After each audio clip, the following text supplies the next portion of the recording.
Good morning, class. This is Dhara Srivastava, your English teacher. Students, today we have a chapter with us which is fair play. This is a chapter from your book Honeysuckle, and today we are going to discuss it. Now, without wasting any more time, let's read it and understand what this story has for us. Jumman Shaikh and Algu Chaudhary were good friends. Jumman Sheikh और अलगू चौधरी बहुत ही अच्छे दोस्त थे. So strong was their bond for friendship that when either of them went away from the village the other looked after his family. Both were greatly respected in the village. जो जुम्मन शेख थे और अलगू चौधरी थे, दोनों ही बहुत अच्छे फ्रेंड्स थे. उनकी दोस्ती इतनी ज़्यादा स्ट्रॉन्ग थी कि जब भी दोनों में से गांव से बाहर दोनों में से कोई भी एक जाता था तो दूसरा उसके घर की देखभाल, उसके परिवार की देखभाल किया करता था और दोनों की ही गांव में बहुत ज़्यादा इज्जत थी. Jumman had an old aunt who had sum property. Jumman की एक बूढ़ी आंटी थी जो कि आंटी, चाची, बुआ, काकी कुछ भी हो सकती हैं, ठीक, वो थी और उनके पास कुछ प्रॉपर्टी थी, कुछ घर रहा होगा, कुछ लैंड रहा होगा, something. This she transferred to him on the understanding that she would stay with him and he would look after her. तो जुम्मन की जो आंटी थी उन्होंने वो जो प्रॉपर्टी थी वो जुम्मन के नाम ट्रांसफ़र कर दी, जुम्मन को दे दी, इस शर्त पर, इस समझौते के साथ कि वो जुम्मन के साथ रहेंगी और जुम्मन उनकी देखभाल करेगा. The arrangement worked well for a couple of years. उनका जो ये समझौता था, जो भी बातचीत थी, ये लगभग 2 साल तक तो बहुत अच्छे से चली. Then the situation change. लेकिन इसके बाद जो सिचुएशन थी वो चेंज हो गई, जो परिस्थितियाँ थी वो बदल गई. Jumman and his family were tired of their old relative. Jumman और उसका जो परिवार था, उसकी वाइफ, उसके बच्चे जो भी थे, वो अब उन आंटी से, जो उनकी बूढ़ी रिश्तेदार थी, अब उनसे उनका मन नहीं लगता था, अब वो उनसे थक चुके थे. Jumman became an indifferent to her as his wife. Jumman जो था अब बहुत ही बेरुखा सा व्यवहार अब अपनी जो भी चाची थी उनके साथ अब वो करने लगे और उनकी वाइफ भी ऐसा करने लगी. उनकी wife who grudged even the little food that the old lady wanted every day. वो जो थोड़ा सा खाना जो जुम्मन की वाइफ उन बूढ़ी दादी को दिया करती थी, बूढ़ी काकी को दिया करती थी, वो उसको भी बहुत ही ग्रज के साथ देती थी, मतलब बहुत ही बेमन से दिया करती थी. वो भी उनको बोझ लगता था कि इनको खाना देना उसको, औरत को पसंद नहीं था. She swallowed these insults along with her food for a few months. और कुछ समय तक, कुछ महीनों तक उस बूढ़ी औरत ने वो उस खाने को उसी दुखी मन से, उस जो भी इंसल्ट उसके उस घर में हुआ करती थी, उसको अपने कुछ दिन तक ऐसे ही टॉलरेट किया, बियर किया, उनको सॉलो किया. खाने के साथ साथ वो इज्जतों का निवाला भी, बेइज्जती का निवाला भी इस तरह से वो लेती चली गई. But patience has its limit. लेकिन सब्र का भी एक हद होती है. पेशेंस मतलब सब्र. लेकिन उन जो बूढ़ी काकी थी उनके भी सब्र का अब इम्तहान हो रही थी, अब उनका भी सब्र समाप्त हो रहा था. One day she spoke to Jumman, my son, it is now obvious that I am not wanted in your house. एक दिन जो जुम्मन से उन काकी ने बोला कि अब ये बहुत ही ऑब्वियस है, अब ये बहुत ज़्यादा क्लियर है कि अब मेरी ज़रूरत तुम्हारे घर में नहीं है, तुम लोग मुझे इस घर में नहीं चाहते हो. Kindly give me a monthly allowance so that I can set up a separate kitchen. तुम बस अब मेहरबानी करके तुम बस इतना कर दो कि मुझे महीने के कुछ खर्च दे दो ताकि मैं अपनी रसोई अलग लगा लूँ, मैं अपना खाना खुद बना लूँ, स्वयं बना लूँ, बस मुझे महीने के थोड़े इतने पैसे दे दिया करो. My wife knows best how to run the house. मेरी पत्नी बिल्कुल ही अच्छी तरीके से जानती है कि घर को कैसे चलाना है. बी पेशेंट, तो सब्र के साथ रहिए. ऐसा जुम्मन ने बहुत ही बेशर्मी के साथ, शेमलेसली, बिना उनकी इज्जत, बिना उनकी कदर किए उनसे कह दिया कि मेरी पत्नी को पता है घर कैसे चलाना है, उसको घर चलाने दीजिए, आप चुपचाप जैसे हैं वैसे ही रहिए. This made his aunt very angry and she decided to take her case to the village panchayat. अब इस बात से जो जुम्मन की जो चाची थी, काकी थी, उनको बहुत ज़्यादा गुस्सा आ गया, वो बहुत ज़्यादा गुस्सा हो गई और फिर उन्होंने डिसाइड कर लिया कि अब वो इस केस को, इस मुद्दे को ग्राम पंचायत, विलेज की जो पंचायत होती है वहाँ पर लेकर के जाएंगी. वो एक तरह का लोकल डिस्प्यूट सॉल्व करने का कोर्ट समझ लीजिए आप, वैसा पंचायत होता है. For many days, the old lady was seen talking to the villagers, explaining her case and seeking their support. कई दिनों तक उस बूढ़ी औरत को देखा गया कि वो गांव वालों से बात कर रही है, अपनी प्रॉब्लम को समझा रही है और उनसे मदद की आशा कर रही है. Some sympathized with her, others laughed at her, and few others advised her to make it up with her new nephew and his wife. कुछ लोगों ने तो उसका बहुत सपोर्ट किया, ठीक है, और उसको मतलब सिंपथाई उसके साथ उसको दया दिखाई, या कुछ थे जो उसके ऊपर हंसने लगे, और कुछ ने उसको यह सलाह दी कि काकी बूढ़ी हो गई हो, अब ये सब में ना पड़ो, झगड़े वगड़े में, चुपचाप सुलह कर लो और अपने भतीजे के साथ, उसकी पत्नी के साथ जैसे रख रहे हैं वैसे ही रह लो. At last she came to Algu Chaudhary and spoke to him. और आखिरी में वो जो बूढ़ी थी वो अलगू चौधरी के पास पहुंची और उससे बोली, उससे बोली अपनी सारी प्रॉब्लम. फिर अलगू ने क्या कहा, यू नो चाची, Jumman is my best friend, how can I go against him. चाची आप जानती हैं कि जुम्मन मेरा सबसे बेस्ट फ्रेंड है, मेरा पक्का यार है, और मैं उसके खिलाफ कैसे जा सकता हूँ. But it is right my son to keep mum and not to say what you consider just and fair, pleaded the old lady. लेकिन उस बूढ़ी औरत ने उससे गुजारिश करते हुए कहा कि ठीक है बेटा, वो तुम्हारा दोस्त है, मैं समझती हूँ, लेकिन ये कहाँ तक सही है कि तुम्हारे आँख के सामने नाइंसाफ़ी हो रही है और तुम मुंह बंद करके बैठे रहो, ये भी तो गलत है. अगर तुम्हारे सामने तुम्हारा दोस्त मेरे साथ गलत कर रहा है और तुम उसको देख करके तुम बस इस बात उसका अपोज ना करो, उसको डांटो मत, उसको सुधारो मत सिर्फ इसलिए क्योंकि वो तुम्हारा दोस्त है, तो ये भी तो गलत है. Come to the panchayat and speak the truth, she said. उस बूढ़ी औरत ने कहा कि तुम मेरे साथ पंचायत में आओ और वहाँ पर तुम सच बोलो. Algu did not reply. Algu ने इस बात का कोई जवाब नहीं दिया. But her words were kept ringing in his years. लेकिन उसके जो शब्द थे, उस बूढ़ी काकी के जो भी शब्द थे, वो अलगू के कान में बार बार बज रहे थे, बार बार उसे उनकी आवाज़ ही सुनाई दे रही थी. मतलब उसके दिमाग में उन्हीं काकी की बातें चल रही थी. अब देखिए अगले सीन में क्या होता है. The panchayat was held at the same evening under an old banyan tree. जो पंचायत थी वो उसी शाम को एक पुराने बनियान बरगद के पेड़ के नीचे शुरू हो गई, होने लगी. Jumman stood up and said. Jumman खड़ा हुआ और उसने बोला, the voice of the panch is the voice of the god. जो पंचायत की जो आवाज़ होती है, जो पंच लोग बैठते हैं, जो हम लोग का न्याय सुनाते हैं, उनकी जो आवाज़ होती है वो भगवान की आवाज़ होती है. Let my aunt nominate the head panch, I will abide by her decision. तो उसने बोला कि मेरी काकी को जो पंच हैं उनको चुनने का मौका दीजिए कि कौन सा पंच हमारा निर्णय लेगा, और फिर जो भी उसका डिसीजन होगा मैं उसको फॉलो करूँगा, मैं उसको मानूंगा. The panch knows neither friend nor enemy, why do you say to Algu Chaudhary, the old lady announced. उस बूढ़ी औरत ने कहा, जो बूढ़ी औरत थी उसने कहा कि पंच जो होता है, जो हमारा न्याय सुनाता है, वो ना तो किसी का दोस्त होता है ना तो किसी का दुश्मन होता है, वो तो सिर्फ एक न्याय सुनाने वाला व्यक्ति होता है. तो वो किसी के साथ भी पार्शियलिटी नहीं कर सकता. वो बिल्कुल ही जो सही है, जो उचित है वो वही करेगा. तो अलगू चौधरी तुम इस बारे में क्या कहते हो. Fine, replied Jumman, hiding his joy over his unexpected piece of luck. Jumman ने अपनी खुशी को छुपाते हुए कहा कि ठीक है, क्योंकि जुम्मन मन ही मन ये सोच रहा था कि अलगू तो उसका दोस्त है और अलगू उसका साइड ज़रूर लेगा. जब बूढ़ी काकी ने अलगू को पंच के तौर पे चुना तो जुम्मन बहुत ज़्यादा हैप्पी हो गया और अपनी खुशी को छुपाते हुए उसने बोला कि हाँ ठीक है, आप अलगू को ही बना दीजिए. Chachi, you are aware of my friendship with Jumman, said Algu. Algu ने बोला, चाची आप जानती हैं कि जुम्मन मेरा दोस्त है. I know that, replied the aunt. Aunty ने बोला कि हाँ मुझे पता है वो तुम्हारा दोस्त है. But I also know that you will not kill your conscience for the sake of friendship. लेकिन मुझे ये भी पता है कि तुम अपना कॉन्शेंस, अपनी सोच, अपनी समझ, अपनी अंदर की आवाज़ को एक दोस्ती के लिए नहीं मारोगे, नहीं किल करोगे.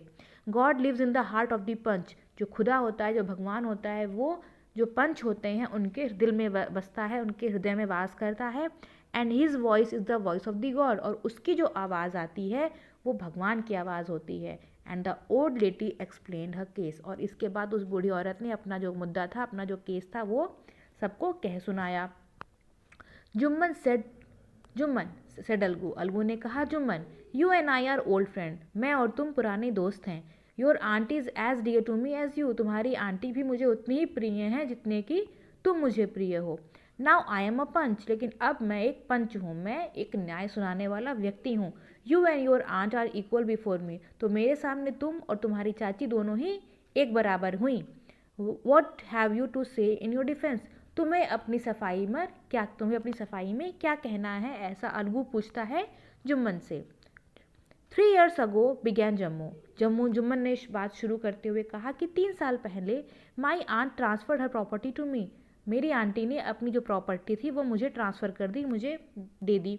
आई promise to support her as long as she lived, और मैंने इनसे वादा किया था कि मैं तब तक इनकी देखभाल करूँगा जब तक कि ये जिएंगी। I have done all I could, और मैंने वो सब कुछ किया है जो मैं कर सकता था। There have been a couple of quarrels between me my wife and her, but I can't stop it. हाँ, थोड़े झगड़े हुए हैं मेरे पत्नी और मेरी चाची के बीच में, लेकिन मैं उन्हें रोक नहीं सकता। क्वारल्स मीन्स लिटिल फाइट्स, मैंने पढ़ाया था आपको हमारी जो क्वारल पोएम थी उसमें। Now my aunt is claiming a monthly allowance for me, that is not possible, that's all I have to say. लेकिन अब जो मेरी आंटी हैं वो अब मुझसे हर महीने का खर्चा मांग रही हैं, जो कि ये पॉसिबल नहीं है, बस मुझे इतना ही कहना है। ऐसा जुम्मन ने कह करके बात को ख़त्म किया। Now Jumman was cross examined bye Algu and others, फिर जुम्मन से कई सारे सवाल पूछे गए वहाँ पे बैठे लोगों के द्वारा और अलगू के द्वारा। देन अलगू अनाउंस, इसके बाद अलगू ने बोला, we have gone into the matter carefully, हमने पूरा जो मुद्दा है उसको अच्छी तरह से समझ लिया है, बहुत सावधानी से हमने सब कुछ सुन लिया है। In our opinion Jumman must pay his aunt a monthly allowance और as the property goes back to her. Jumman से अलगू ने बोला कि जुम्मन को हर महीने चाची को कुछ ना कुछ रुपए देने होंगे, वरना जो प्रॉपर्टी पे जुम्मन रह रहा है वो प्रॉपर्टी चाची की है और वो पूरी प्रॉपर्टी वापस चाची को ही मिल जाएगी। Now the two friends were seldom seen together, और अब इसके बाद दोनों दोस्त साथ में कभी नहीं देखे गए। अलगू और जुम्मन जो इतनी खास दोस्ती थी, जब अलगू ने ये फैसला सुना दिया तो जुम्मन और अलगू अब दोनों साथ साथ नहीं देखे जाने लगे, उनकी दोस्ती ख़त्म सी हो गई। The bond of friendship between them was broken, उन दोनों की दोस्ती लगभग टूट ही गई थी। In fact Jumman was Algu's enemy and wanted his revenge, और इसके बाद जो जुम्मन था वो अलगू का दुश्मन हो गया था और अब उसे बदला चाहिए था अलगू से। Days passed on and ill luck would have it. Algu Chaudhary found himself in a tight spot. कई दिन बीत गए, ठीक है, और बुरी किस्मत तो किसी का पीछा नहीं छोड़ती, कहीं ना कहीं आप पकड़ ही लेती है। तो ऐसे ही हुआ अलगू चौधरी के साथ कि एक जगह बहुत ही डिफ़िकल्ट सिचुएशन में, बहुत ही मुश्किल में फंस गया। कौन? Algu. One of his fine pair of bullocks died, उसके जो बैल के जो जोड़े थे उसमें से एक की डेथ हो गई। And he sold the other to Samjhu Sahu a car driver of the village, और उसने जो दूसरा जोड़ा था, दूसरा जो बैल था उसको उसने बेच दिया। The understanding was that Sahu would pay the price of the bullock in a month's time. It so happened that the bullock died within a month. तो साहू जो था जिसने वो दूसरे वाले बुलॉक को खरीदा था, उसको 1 महीने के अंदर पैसे वापस देने थे, लेकिन वो 1 महीने से पैसे देता उससे पहले कि उसका वो वाला बुलॉक भी डेथ कर गया, मर गया। Several months after the bullocks death Algu reminded Sahu of the money he had not paid yet. तो जो बुलॉक था उसकी मौत के बाद कई महीने बाद अलगू ने साहू से कहा कि तुमने मुझे मेरे पैसे तो दिए ही नहीं। Sahu got very annoyed, Sahu बहुत ज़्यादा गुस्से में आ गया, चिड़चिड़ा गया। I can't pay you penny for the rest beast you sold me, मैं तुम्हें 1 पैसे भी नहीं दूंगा उस जानवर के लिए जो तुमने मुझे बेचा था। He brought us nothing but ruin, वो जब से आया वो हमारे लिए कोई भी प्रॉफिट नहीं लाया, वो सिर्फ और सिर्फ तबाही, और जो भी आया वो सब कुछ नेगेटिव चीज़ें ही हमारे घर में लेके आया। आई हैव अ बुलॉक, मेरे पास एक बुलॉक है, use it for a month and then return it to me. No money for the dead bullock, he said angrily. उसने बोला, साहू ने बोला कि मेरे पास एक बुलॉक है, मेरे पास एक बैल है, तुम्हें चाहिए तो तुम 1 महीने उसको यूज़ कर लो, उसके बाद मुझे वापस कर दो, लेकिन तुमने जो मुझे बुलॉक दिया था वो 1 महीने में डेथ कर गया, तो मैं मरे हुए बुलॉक के कोई पैसे तुमको नहीं देने वाला। उसकी जगह पर तुम चाहो तो मेरा बुलॉक 1 मंथ के लिए तुम यूज़ कर लो, ऐसा उसने बहुत ही गुस्से में बोला। Algu decided to refer the case to the panchayat. अब अलगू ने बोला कि ऐसा है, अब तो इसका निर्णय पंचायत ही लेगी। For a second time in a few months the preparations for holding the panchayat were made, और इसी कुछ ही मंथ में दूसरी बार पंचायत बैठने वाली थी एक नया डिसीजन लेने के लिए। And both the parties started meeting people seeking their support, और फिर दोनों पार्टी थी, साहू और अलगू, दोनों लोगों से मिल करके उनको अपनी प्रॉब्लम बताने लगे और उनको अपने साइड पे करने के लिए अपनी अपनी गाथा सुनाने लगे।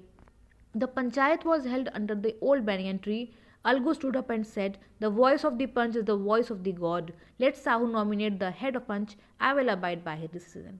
तो पंचायत जब बैठी उस पनियान की ट्री के नीचे, बरगद के पेड़ के नीचे, तो अलगू खड़ा हुआ और उसने बोला कि जो पंच की आवाज़ होती है वो भगवान की आवाज़ होती है, तो मैं साहू से कहता हूँ कि साहू अपना एक पंच चुन ले और जो भी डिसीजन लेगा मैं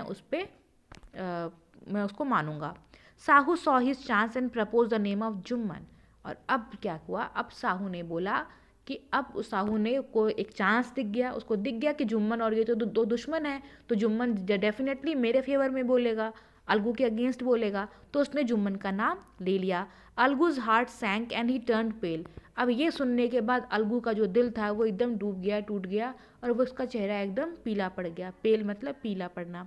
but what could he do, लेकिन अब वो क्या कर सकता था, क्योंकि उसने तो बोल दिया था कि जो भी नाम ये लेगा मैं उसी को अबाइड करूँगा। The moment Jumman became head punch, he realized his responsibility as judge and the dignity of his office. फिर जैसे ही जुम्मन पंच बना, उसको अपनी जिम्मेदारी का एहसास हुआ। उसको लगा कि मैं एक जज हूँ और इस पोस्ट की जो गरिमा है, इसकी जो डिग्निटी है, मैं उसको ख़राब नहीं करने दूंगा। Could he seated in that high place have his revenge now. अब वो ऐसे पद पर बैठा था कि अगर वो चाहता तो वो तुरंत अलगू से अपना बदला ले सकता था। ही थॉट एंड थॉट, उसने सोचा और बहुत सोचा। नो ही मस्ट नॉट, लेकिन फिर उसने सोचा कि नहीं, वो ऐसा उसको नहीं करना चाहिए। उसे अपनी पर्सनल फीलिंग को सच बोलने या न्याय करने के बीच में नहीं लाना चाहिए, ऐसा जुम्मन ने सोचा। Both Algu and Sahu stated their cases. Both Algu and Sahu ने अपनी अपनी बातें वहाँ पर कहीं। They were cross examined and the case was considered deeply. दोनों ने अपनी अपनी बातें कहीं, लोगों ने उनसे क्रॉस क्वेश्चन किए, प्रश्न पूछे, पूरा मुद्दे को समझा। और then Jumman stood up and announce. फिर जुम्मन खड़ा हुआ और उसने अनाउंस किया, बोला कि it is our opinion that Shahu should pay Algu the price of the bullock. ये हमारी राय है, हमारा यही मशवरा है कि साहू को, अलगू को पूरे पैसे उस बैल के दे देने चाहिए। When Sahu bought that bullock it suffered from no disability और डिजीज़। जब साहू ने उस बैल को खरीदा था उस समय ना तो वो बीमार था, ना ही उसे कोई तकलीफ थी। The death of the bullock was unfortunate. और जो अगर उसकी मृत्यु हो गई 1 महीने, खरीदने के 1 महीने बाद, तो ये बहुत ही मतलब इसमें अलगू का तो कोई दोष ही नहीं है, ये तो किस्मत है, ठीक है, बुरी किस्मत है कि वो उसकी डेथ हो गई। But Algu can not be blame for it. अब उसकी डेथ के लिए अलगू को ब्लेम नहीं किया जा सकता। Algu could not contain his feeling. अब अलगू अपनी फीलिंग्स को कंटेन, अपने को रोक नहीं पा रहा था। He stood up and said very loudly over and over again, victory to the panchayat, this is justice, God lives in the voice of the panch. और फिर ये सुनने के बाद अलगू का दिल एकदम खुशी से भर गया। उसको लगा कि अरे उसके दोस्त ने एकदम सही निर्णय लिया है। और वो खड़ा होकर के ज़ोर ज़ोर से चिल्लाने लगा कि पंचायत की जीत हो, पंचायत की जय हो, यही सच है, यही सच्चा जस्टिस है, यही न्याय है, और भगवान ही पंच के गले में, पंच के दिल में वास करता है। Soon after, Jumman came to Algu, embraced him and said, "Since the last panchayat, I had become your enemy." फिर इसके जस्ट बाद जुम्मन अलगू के पास आया, उसको एम्ब्रेस किया, उसको हक किया और उसको बोला कि पिछली पंचायत जब हमारी हुई थी तब से मैं तुम्हारा दुश्मन बन गया। Today I realise what it meant to be a panch. और आज मुझे एहसास हुआ है कि एक पंच बनना कैसा होता है। A panch has no friend nor enemy. एक पंच जो होता है उसके ना तो कोई दोस्त होते हैं, ना ही कोई दुश्मन होते हैं। He knows only justice. Panch जो होता है वो सिर्फ और सिर्फ न्याय करने के लिए होता है और उसे सिर्फ और सिर्फ न्याय ही करना चाहिए। Let no one deviate from the path of justice and truth for friendship and enmity. और देखते शायद अब कोशिश ये करेंगे कि अब कोई भी न्याय के मार्ग से ना भटके, ना ही भटके, और दोस्ती और दुश्मन की को कभी भी सेक्रीफाइस ना करे जस्टिस के लिए। Algu embraced his friend and wept. Algu ने वापस उसको, अपने दोस्त को गले लगाया और रोया। And his tears washed away all the dirt of misunderstanding between them. और उसके आंसू से उनके दिल में जो भी एक दूसरे के लिए भाव पैदा हो गए थे, घृणा के या नहीं समझ पा रहे थे एक दूसरे को, वो सारे भाव उनके आंसुओं के साथ, सारी गंदगी उनकी धुल गई और अब दोनों वापस से अच्छे दोस्त हो गए। प्रेमचंद्र के द्वारा रचित ये कहानी थी, बहुत ही अच्छी, बहुत ही इंस्पायरिंग, बहुत ही ब्यूटीफुल स्टोरी थी। एंड आई होप आप भी इसे रिलेट कर पाए होंगे कि when it is about truth no one is your friend. Okay, सच्चाई आपके दोस्त की हो या आपके दुश्मन की हो, जीत हमेशा सच्चाई की ही होती है, सच्चाई की ही होनी चाहिए। हमें हमेशा सच के साथ खड़े होना चाहिए। सच के रूप में हमारा दुश्मन है तो ऐसा नहीं है कि दुश्मन है तो वो गलत ही होगा। अगर सच है तो वो सच है, वो चाहे दुश्मन हो चाहे वो दोस्त हो। ठीक है, तो इस बात को ध्यान रखेंगे और इस स्टोरी को दोबारा से पढ़ेंगे। कोई डाउट है तो मुझसे पूछेंगे, वर्ड मीनिंग्स को समझेंगे। नेक्स्ट क्लास में हम आगे के एक्सरसाइज को डिस्कस करेंगे क्या है हमारे लिए। तब तक दोबारा से रीड करिए, डिफ़िकल्ट वर्ड्स को मार्क करिए, मीनिंग्स लिखिए। डाउट है तो मुझसे पूछिए। घर पे रहिए, पढ़ते रहिए, सुरक्षित रहिए। Thank you class.